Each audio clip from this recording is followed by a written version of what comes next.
Hello guys, welcome back with me again in this channel. On today's tutorial, I'm going to show you how you can fix most of issues happened with your Android phones. So this trick will help you to fix a 99% issues or problems on your Android phone. So what you need to do is just a long press on the app that keeps crashing or have issues. For example, I have with issues with the Pixar app, so just long press on the app and then click on the app info.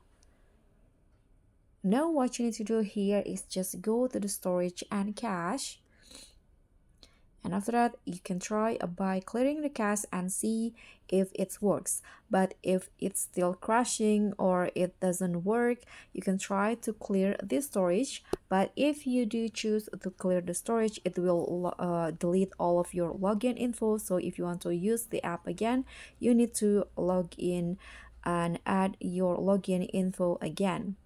So I hope this tutorial will be helpful. Thank you so much for watching. Don't forget to like, comment, and subscribe. Also click on the thanks. Bye.